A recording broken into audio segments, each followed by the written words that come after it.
ಅಂದ್ರೆ ಬೇಸಿಗೆ ಶಿಬಿರ ಅಂತ ಅಂದ್ರೆ ಅದರಲ್ಲಿ ಒಂದು ಅರ್ಥ ಆಗಿರ್ತದ. ಬೇಸಿಗೆ ರಜೆ ಬೇರೆ, ಬೇಸಿಗೆ ಶಿಬಿರ ಬೇರೆ.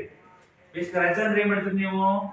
ಮನೆಗೆ ಹೋಗ್ತೀರಿ, ಅಜ್ಜಿ ಊರಿಗೆ ಹೋಗ್ತೀರಿ, ಅಜ್ಜನಿಗೆ ಹೋಗ್ತೀರಿ, ತೇರು ಹೋಗ್ತೀರಿ, ಜಾತ್ರೆ ಹೋಗ್ತಿರಲ್ಲ, ಅಲ್ಲಿ ಬಿಟ್ಟು ಎಂಜಾಯ್ ಮಾಡ್ತೀರಿ. ಅಲ್ಲಿ ಎಂಜಾಯ್ ಮಾಡೋದು ಬೇರೆ, ಇಲ್ಲಿ ಬಂದು ನೀವೆಲ್ಲ ಸೇರ್ಕೊಂಡು ಎಂಜಾಯ್ ಮಾಡೋದು ಬೇರೆ.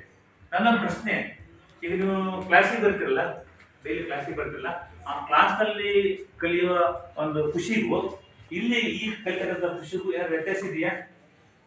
ಯಾರು ಹೇಳ್ತೀರಿ? ಹೌದು ಹೌದು, ವ್ಯತ್ಯಾಸ ಇದೆ ಅಂದ್ರೆ ಏನು ವ್ಯತ್ಯಾಸ? ಹೌದು, ರೈಟ್, ಯು ರೈಟ್.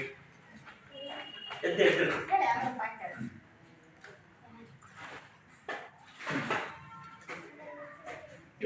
ಹೌದು. ಕ್ಲಾಸಲ್ಲಿ ಕಲಿಬೇಕಾದಾಗ ಹೆಂಗಿರುತ್ತೆ ನಿಮ್ಮ ಮನಸ್ಸು?